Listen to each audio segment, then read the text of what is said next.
Hello बच्चों, हम लोग क्लास 10th का क्वेश्चन सॉल्व कर रहे थे। तो अब हम लोग देखते हैं कि क्वेश्चन नंबर 2 क्या बोल रहा है। क्वेश्चन नंबर 2 आप ध्यान से देखिए। कह रहा है कि एक इलेक्ट्रिक लैंप है 100 ओम, टोस्टर रेजिस्टेंस है 50 ओम और वाटर फिल्टर है 500 ओम। ये सब पैरेलल कनेक्टेड हैं और जो हमारा सोर्स है वो 220 वोल्ट का है। अब ये कह रहा है कि इसी 220 सोर्स वोल्ट पर आपको एक इलेक्ट्रिक आयरन कनेक्ट करना है, और मतलब इसी सोर्स पर 220 वोल्ट पर ही। तो आपसे ये भी आपको बताया जा रहा है कि जितने तीनों अप्लायंस मतलब इलेक्ट्रिक लैंप और ये टोस्टर और ये रेजिस्टेंस, जितना करंट ये ले रहे हैं उतनी करंट ये अकेले ले रहा है। कौन? Electric iron. तो आपको बताना है कि उसका रेजिस्टेंस क्या है जो आयरन है वो, और उसमें कितनी करंट फ्लो हो रही है, आपको ये बताना है। तो आइए हम लोग शुरू करते हैं। ये कह रहा है कि ये तीनों, सबसे पहले तो हम ये जानते हैं कि 100, 50 और 500 ये सब किस में है? पैरेलल में। ये क्वेश्चन में दिया हुआ है। तो टोटल नेट रेजिस्टेंस कितना हुआ? तो आप इसको ऐसे सॉल्व करेंगे, 1/R is equal to 1/R1 plus 1/R2 plus 1/R3। तो यहाँ पर ये कितना हो गया? 1/100 प्लस 1/50 प्लस 1/500। ये आपका 1/R1 बन गया। तो आप इसको सॉल्व करेंगे। आप इसको प्लीज़ कॉपी और पेन से लिखते भी चलिए। फिर आप जब इन तीनों का एलसीएम लेंगे तो इसका आंसर आएगा 1/R इज इक्वल टू, इसका एलसीएम, जब आप इसका एलसीएम लेंगे तो आएगा 5। पहला क्या था? 1/50, 1/50 प्लस 1/100 प्लस 1/ इतना 500। तो जब आप इसको सॉल्व करेंगे तो इसका आंसर आएगा 10, प्लस जब आप इसको सॉल्व करेंगे तो इसका आंसर आएगा 5, प्लस जब आप इसको सॉल्व करेंगे तो इसका आंसर आएगा 1। तो टोटल कितना हुआ? 10 और 5 15 और एक 16, 16/500। तो यहाँ 1/R की वैल्यू आई 16/500। अब जब आप इसको रिवर्स कर देंगे तो ये R ऊपर चला जाएगा, ये नीचे। तो यहाँ पर बन जाएगा R की वैल्यू आपकी आएगी, R की वैल्यू आपकी आएगी 500/16। ये रेजिस्टेंस आ गया, टोटल इक्विवेलेंट रेजिस्टेंस। अच्छा, अब इसको हमने क्यों निकाला? हमको ये पता चल गया। इसको आप लिख सकते हैं। अब आपको पता है कि ये पूरे सर्किट में कितनी करंट फ्लो हो रही है। तो आप जानते हैं V is equal to IR। V आपको पता है कितना? 220 volt is equal to I कितना, यही तो आपको पता करना है। R अभी आपने पता किया कितना? आपको पता है 500/16। तो यहाँ से आप कैलकुलेट कर लेंगे क्या? तो ये 16 इधर जाएगा तो ये हो जाएगा 220 × 16/500 इज इक्वल टू I। जब आप इस I को कैलकुलेट करेंगे तो इसका आंसर आएगा 7.04। अच्छा, तो मतलब कि अभी तक जो वो 3 अप्लायंस लगे हुए थे उन तीनों अप्लायंस में टोटल इतनी करंट फ्लो हो रही है। अब क्वेश्चन में ही बोल रहा है कि जितनी करंट ये तीनों अप्लायंस ले रहे हैं उतनी ही करंट कौन लेगा? जो आप आयरन लगाएंगे वो लेगा। तो कहने का मतलब इतनी ही करंट कितनी? 7.04। इतनी ही करंट और कौन ले लेगा? तो इलेक्ट्रिक आयरन। तो यहाँ पर इलेक्ट्रिक आयरन कितनी करंट लेगा, इसकी वैल्यू ये आ गई। अच्छा, अब अगला क्वेश्चन आपसे पूछ रहा है कि, अब आप इसको थोड़ा सा ध्यान रखिएगा, 7.04। अब आपसे पूछ रहा है कि आपको बताना है कि उसका रेजिस्टेंस कितना है जो नया नया आयरन लगा है। तो आप जानते हैं V is equal to I R, question ही बोल रहा है कि उसी पोटेंशियल डिफरेंस में आपको लगाना चाहिए। कितना हो गया 220 इज इक्वल टू आई, अभी आपने निकाला 7.04 इंटू आर। आर क्या है? आर है उस आयरन का रेजिस्टेंस, तो यहाँ से आप इसको निकाल सकते हैं। उस आयरन में कितनी करंट फ्लो हो रही है, ये 7.04। तो आप यहाँ से इसको सॉल्व करेंगे तो आर की वैल्यू आएगी 31.25 ओम। ये अच्छा, आगे चलते हैं। Question number third. Question number third क्या बोल रहा है? क्वेश्चन नंबर थर्ड बोल रहा है कि what are the advantage of connecting electrical devices in parallel with battery instead of connecting them in series. ये तो वही बात है कि ये सब बातें थ्योरी में डिस्कस हुई थी कि हम पैरेलल कॉम्बिनेशन क्यों करते हैं। तो फिर से एक बार यहाँ पर हम चर्चा कर लेते हैं। पैरेलल कॉम्बिनेशन हम सबसे पहले तो ये कि कोई अगर फॉल्ट हो जाए किसी सर्किट में, कोई फॉल्ट हो जाए तो उसको हम इजीली रिमूव कर सकते हैं जब हम पैरेलल में अगर हम लोग किए रहेंगे तो फॉल्ट इजीली रिमूव्ड हो जाती है, इजीली रिमूव्ड हो जाती है। अच्छा, अगला, और आपको पता है कि जब हम लोग पैरेलल में कोई चीज़ कनेक्ट करते हैं तो हम रेजिस्टेंस पाते हैं 1/R1 plus 1/R2 plus 1/R3। तो ऐसा करने से सबसे लोवेस्ट रेजिस्टेंस हमें मिलता है। तो इसकी दूसरी ख़ास बात क्या हो गई कि पैरेलल में करने से जितने भी रेजिस्टेंस हैं उन सबसे लोवेस्ट वैल्यू हमको मिलती है। तो रेजिस्टेंस जितना लो रहेगा उतना ही अच्छा रहेगा। और तीसरा जो बहुत इम्पॉर्टेंट कि पैरेलल में कनेक्ट करने से हमें पोटेंशियल डिफरेंस हर जगह सेम मिलता है।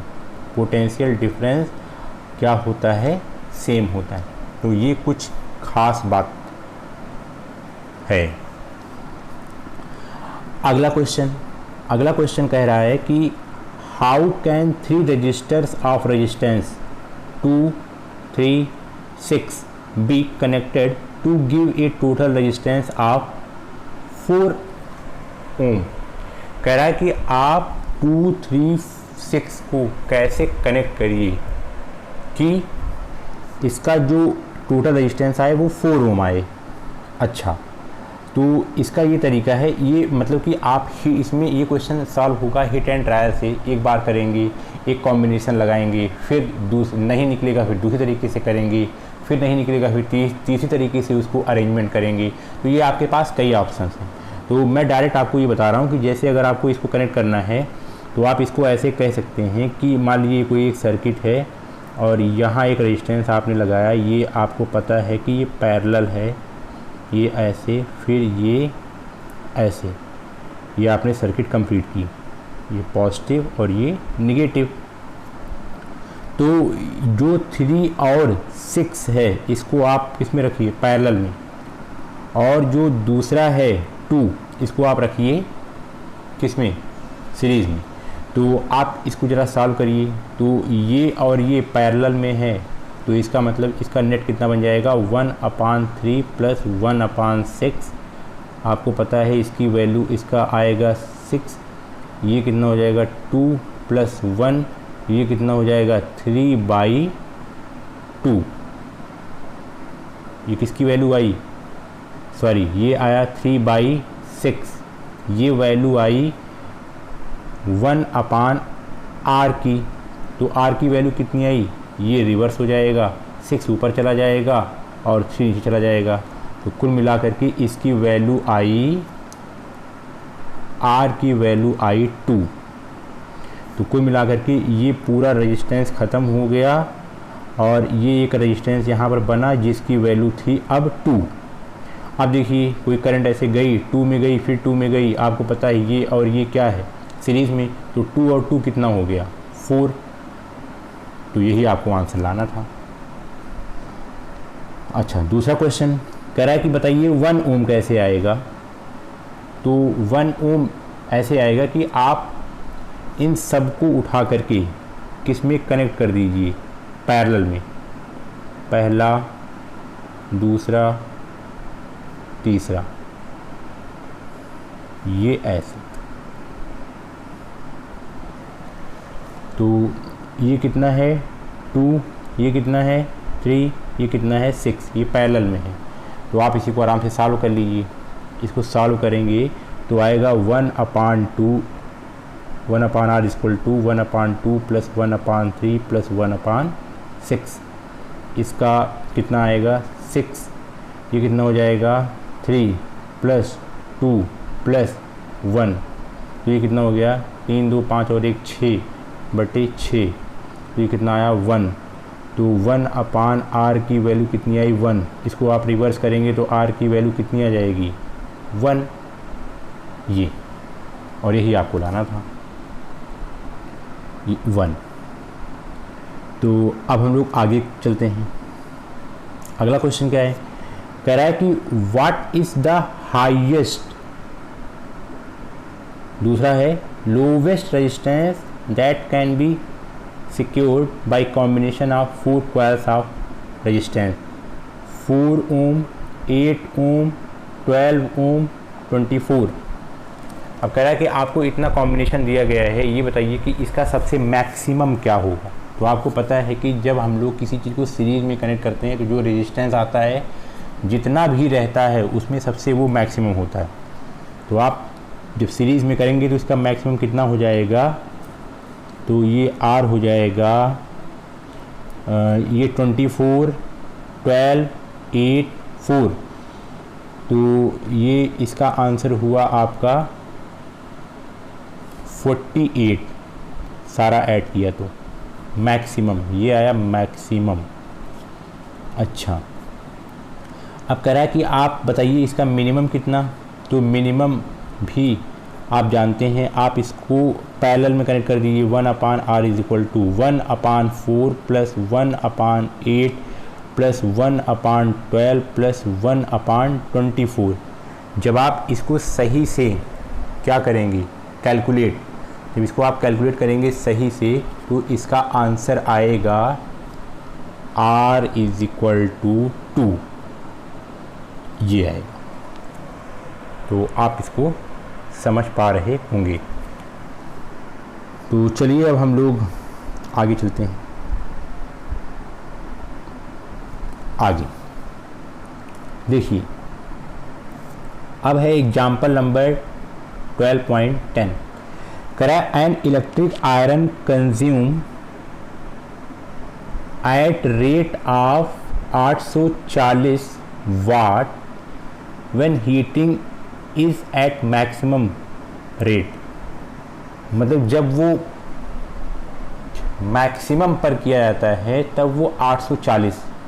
अच्छा, जब वो मिनिमम पे किया जाता है तो 360 वाट, और कितना वोल्टेज है वहाँ पर 220। तो कह रहा है what are the current and the resistance of each case. अब एक बात यहाँ ध्यान से आप सुनिएगा, जैसे आप जब कपड़े प्रेस करते हैं जो आजकल के प्रेस होते हैं, तो आप में वहाँ पर सुविधा रहती है कि आप उसे धीमा या तेज कर सकते हैं। जब आपको कोई और कपड़े करने रहते हैं तो आप ज़्यादा कर देते हैं, और जब कम करना रहता है तो आप उसकी पावर कम कर देते हैं। तो आप ऐसा करके आप उसके करंट की फ्लो को कंट्रोल कर रहे हैं, और जब करंट की फ्लो को जब आप कंट्रोल करेंगे तो इसका मतलब पक्का है, अगर मान लीजिए अगर आप करंट की फ्लो को ज़्यादा कंट्रोल कर रहे हैं तो इसका मतलब रेजिस्टेंस ज़्यादा कर रहे हैं। इसका मतलब कि आप यहाँ पर मैं आपको ये बात ध्यान दिलाना चाहता हूँ कि आप ये बिल्कुल कंफ्यूज मत होइएगा, क्योंकि कुछ बच्चों के दिमाग में ये हो सकता है कि डिवाइस तो एक है, इलेक्ट्रिक आयरन वही है, एकदम सही, लेकिन इसका रेजिस्टेंस तो अब फिक्स होने आना चाहिए भाई, क्योंकि वो उसकी प्रॉपर्टी है। तो यहाँ क्यों बदल रहा है, यहाँ क्वेश्चन ऐसा क्यों पूछ रहा है। तो इसीलिए आपको यहाँ कंफ्यूज होने की बिल्कुल भी ज़रूरत नहीं है। कुल मिला करके रेजिस्टेंस वैरी कर सकता है, क्योंकि वो उसकी खूबी है, वहाँ पर ऐसे स्विच लगा ही है। तो इसीलिए वो आपको पहले बता रहा है कि 840 वाट पर मैक्सिमम और 360 पर मिनिमम। तो आपको इस कंडीशन पर करंट और आपको इन दोनों केस में रेजिस्टेंस पता करना है। तो आप यहाँ ध्यान से देखिए, आपको एक फार्मूला पता है, क्या आप जानते हैं P = VI। चलिए अभी हम लोग मैक्सिमम केस के लिए निकाल रहे हैं। अच्छा, पावर कितनी है मैक्सिमम के लिए, तो आपको पता है 840 = वोल्टेज कितना है 220। तो यहाँ से आप क्या निकाल लेंगे, यहाँ से आप I की वैल्यू निकाल लेंगे आराम से। तो आपको पता है कि 840 को 220 से डिवाइड करेंगे तो करंट आएगी 3.82। अच्छा, अब ये कह रहा है कि आप ज़रा इसका रेजिस्टेंस बताइए। तो इस कंडीशन पर तो रेजिस्टेंस का फार्मूला आपको पता है R = V/I, और V आपको पता है 220, करंट आपने अभी निकाला 3.82, इसको आप सॉल्व करेंगे तो 57.60। यहाँ रेजिस्टेंस इतना है। सेम ऐसे ही आपको निकालना है जब ये लोवेस्ट कंडीशन पे हो। तो लोवेस्ट कंडीशन पर कहने का मतलब फिर से वही फार्मूला आप यहाँ लगाएंगे, 360 I = P/V। तो यहाँ पर हो गया 360/220, तो यहाँ कितना हो गया 1.64। And the resistance of the electric iron, यहाँ के केस में कितना, इतना 134.15।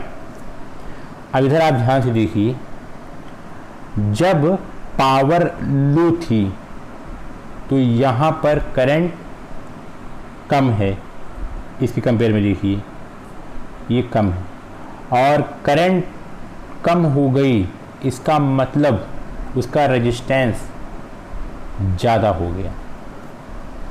तो ये बात आपकी समझ में आ रही होगी।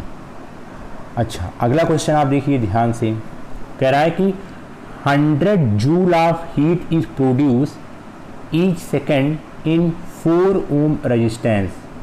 अच्छा, find the potential difference across the resistor. आपको V की वैल्यू पता करनी है। तो आपसे को क्या क्या दिया गया है, कह रहा है कि 100 joule of heat is produce each second. अच्छा, अब आपको पता क्या करना है, तो आपको पता करना है पोटेंशियल डिफरेंस। आप एक काम करेंगे, पोटेंशियल डिफरेंस जब आप पता करने जाएंगे, मान लीजिए आपने उसका फार्मूला लिखा V = IR। अच्छा, तो आपको अगर इसकी करंट पता चल जाए और इसका रेजिस्टेंस पता चल जाए, तब आपको आराम से पोटेंशियल डिफरेंस पता चल सकता है। रेजिस्टेंस तो आपको पता है 4, लेकिन क्या आपको करंट पता है, तो आपका आंसर है नहीं। तो सबसे पहले आप दिमाग लगाएंगे कि हम करंट कैसे पाएँ। तो करंट पाने के लिए आपको एक फार्मूला है जो आप पढ़े हैं, heating effect of electric current. क्या H =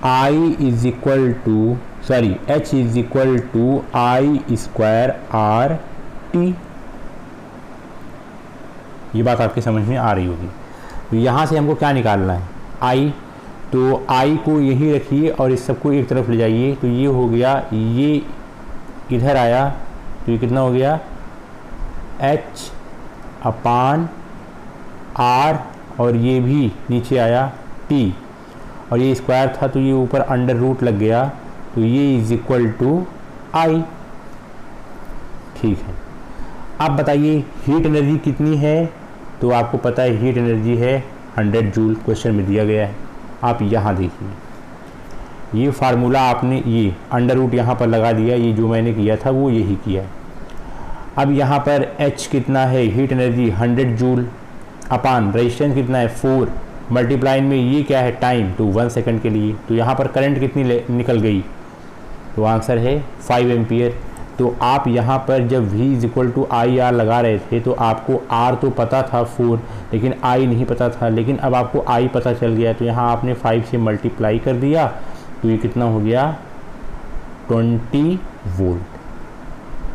तो ये बात आपको समझ में आ गई होगी। हम लोग आगे चलते हैं, आगे ध्यान से। अगला इंटेक्स क्वेश्चन है, कह रहा है कि why does the cord of an electric heater not glow while the heating element does. Heating element का मतलब ये हुआ कि जो एक कॉइल लपेटा रहता है ऊपर से, जो आप देखते हैं जो ग्लो करता है, वो कह रहा है कि क्यों जो ये हीटिंग एलिमेंट है, मतलब जो आपको दिखता है जो कॉइल जैसा जो हीटिंग एलिमेंट है वो ग्लो करता है। तो इसका आंसर ये है कि हीटिंग एलिमेंट का रेजिस्टेंस बहुत ज़्यादा होता है, वो बहुत ज़्यादा इलेक्ट्रिकल एनर्जी को रोकता है। जब रोकेगा तो भाई पक्का है कि वो जलेगा ही, इसका मतलब इसीलिए वो ग्लो करता है। अच्छा, लेकिन जो why does the cord of electric heater, मतलब जो उसका वायर होता है जहाँ से उसका कनेक्शन होता है वो कापर का बनाया जाता है। तो कापर जो होता है उसका जो रेजिस्टेंस होता है वो बहुत लो होता है, तो इसीलिए वो ग्लो नहीं करता। इसीलिए जो हीटिंग एलिमेंट है वही ग्लो करता है, क्योंकि उसका रेजिस्टेंस ज़्यादा है। बाकी कॉर्ड का कापर का बना उसका रेजिस्टेंस बहुत कम है, वो कहीं कुछ अपने अंदर करंट या इलेक्ट्रिकल एनर्जी को रोकता नहीं है, तो इसीलिए वो ग्लो नहीं करता है। अच्छा, अगला क्वेश्चन ध्यान से देखिए, कह रहा है कि compute the heat generated while transferring 9600 coulomb of charge in 1 hour through a potential difference of 50 volt. आपसे क्वेश्चन क्या पूछ रहा है, कह रहा है कंप्यूट द हीट जनरेटेड, आपको हीट जनरेटेड पूछ रहा है। वाइल ट्रांसफरिंग इतना coulomb of charge in 1 hour through the potential difference of इतना। अब एक बात ध्यान से सुनिए, कितना हीट प्रोड्यूस हुई इसके लिए आपके पास फार्मूला है। क्या है? आपको पता है H is equal to I square R T. भाई बात सही भी है, आपका एकदम दिमाग काम कर रहा है कि हाँ यही वाला फार्मूला हम लोग लगाएंगे, H is equal to I square R T. अब अगर हमें यहाँ से, लेकिन अब हमको यहाँ दिक्कत हो रही है। अब दिक्कत हमें क्या हो रही है कि यहाँ तो 50 वोल्ट दिया गया है पोटेंशियल डिफरेंस, और यहाँ पर कहीं वोल्ट है नहीं, तो और रही बात यहाँ पर करंट की इन्फॉर्मेशन मांग रहे हैं, तो कुछ देखते हैं। तो आप एक काम करिए, आप इस फार्मूले को यहाँ पर कोई तरीका लगा करके आप यहाँ वोल्ट ले आइए। तो आपको पता है V is equal to I R, V is equal to I R, R को तो ये हो गया V अपान आई। तो आपकी बात एक समझ में आ रही है। अच्छा, इसको हटा करके हम लोग V अपान आई कर सकते हैं, तो क्या हो गया H is equal to I square V upon I T. ये समझ में आपके आ रहा होगा। तो आपने इसको क्या किया, ये इससे एक कैंसिल हो गया, तो क्या बचा वी आई टी। आप इसको नोट कर रहे होंगे, तो हीट बना वी आई टी। अच्छा, अब आपको पता है वी पता है कितना 50। अच्छा, करंट भी आपको पता है। अरे भाई कह रहा है इतना कूलम चार्ज फ्लो हो रहा है कितनी देर में, 1 आवर में, 1 आवर में। तो आपको पता है कि rate of change of flow of charge, ये क्या होता है, ये तो करंट होती है। अच्छा, लेकिन वहाँ पर टाइम किस में होता है, सेकंड में। तो आप इसको ऐसे लिखेंगे, क्या लिखेंगे यहाँ पर, आप लिखेंगे ऐसे। आपको पता है H is equal to V I T, तो V तो आपको पता है, V अभी आप 50 वोल्ट यहाँ रख लेंगे। I क्या होता है, Q अपान T। तो चार्ज कितना है 9600 अपान टोटल टाइम कितना लगा, कह रहा है 1 आवर। 1 आवर को सेकंड में बदलो तो आपको पता है 3600 सेकंड।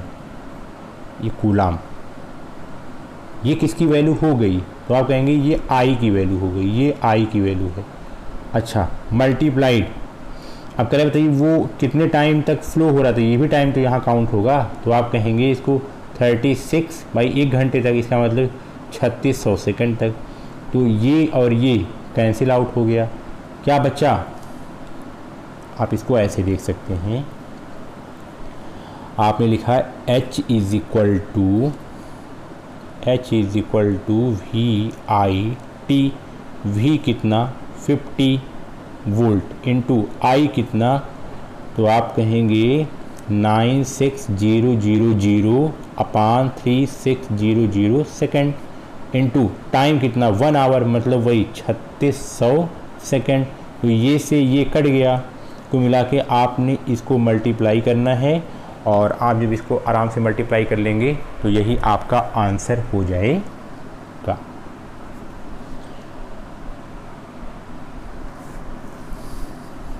अगला क्वेश्चन कह रहा है an electric iron of resistance 20 ohm takes current of 5 ampere, calculate the heat developed in 30 second.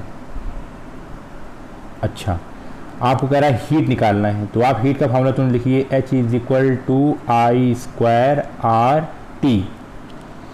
Time आपको दिया गया है कितना 30 सेकेंड, R आपको दिया गया है कितना 20 ओम, I आपको दिया गया है कितना 5 एम्पियर, तो 5 का स्क्वायर। तो जब आपको सारा डेटा दिया गया है तो आप आराम से इसको कैलकुलेट करके निकाल सकते हैं। Thank you.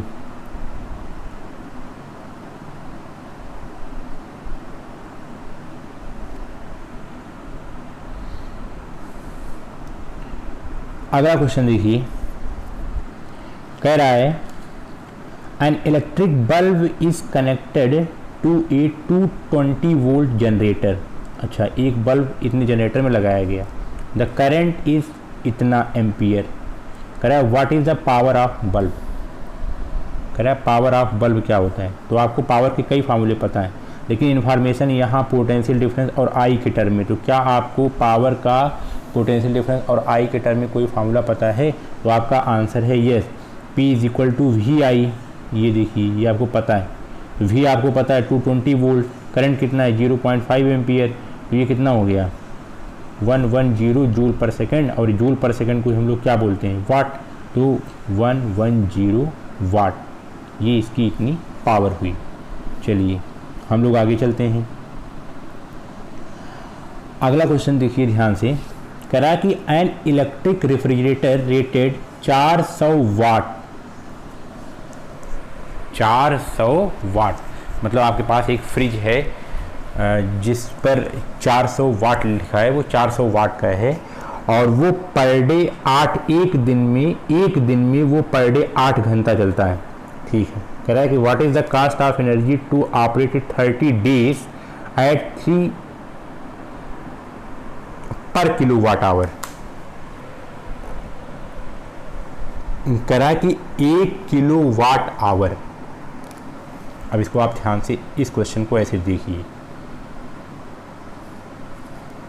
यहाँ देखिए, सबसे पहले तो आपको ये बताया गया है क्या, अगर कोई डिवाइस 1000 वाट की हो, 1000 वाट के घर में अगर आपके घर में 1000 वाट का हीटर रखा हो, और अगर वो 1 घंटे तक लगातार चले तो कितनी बिजली वो खर्च करता है, तो उसको बोलते हैं ये 1 यूनिट। तो आपको ये बात पता है कि 1000 वाट की कोई डिवाइस 1 घंटे तक अगर लगातार चलेगी तो कितनी बिजली खर्च होगी 1 यूनिट। ये बात आपको पता है, इस बात को आप यहाँ नोट की रही है अच्छे से। अच्छा, अब यहाँ देखिए, कोई मिला करके आपको ये पता है कि हमें किसी चीज़ का वाट पता होना चाहिए, वाट, और वो कितने टाइम चला है उसका टाइम, तो आप इसको आराम से कन्वर्ट कर सकते हैं किलो वाट आवर में। कैसे? कह रहा है कि आपके पास एक फ्रिज थी, कितने वाट की, तो आप बोलेंगे 400 वाट की। ठीक है, कितने घंटे चलती थी वो, आप कहेंगे 8 our per day, 8 our per day. तो बताइए टोटल कितना घंटे चली।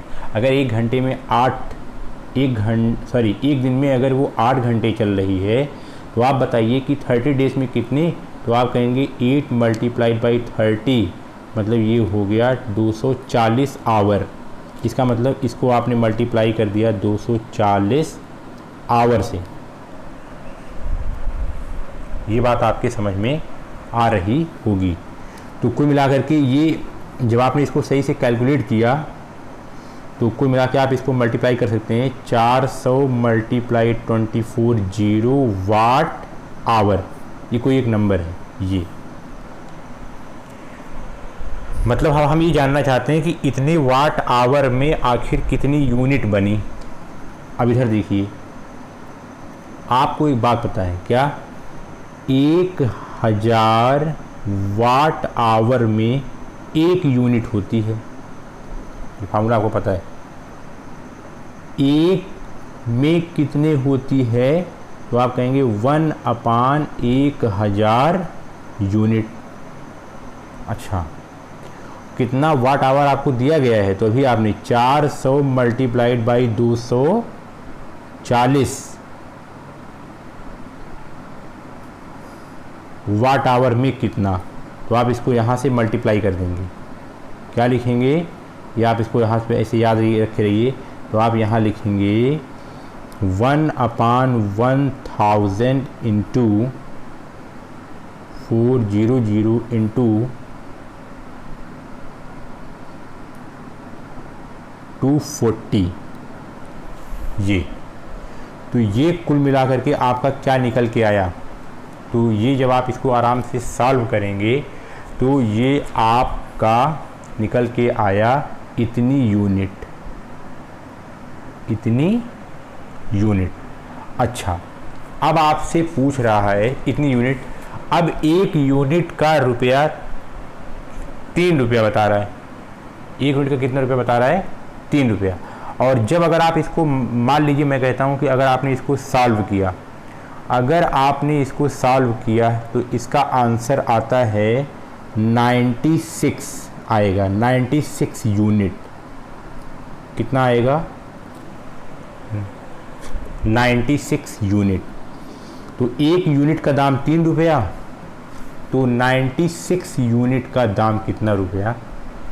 तो 96 मल्टीप्लाइड बाई 3, तो इसका आंसर आ जाएगा 288 रुपीज़। तो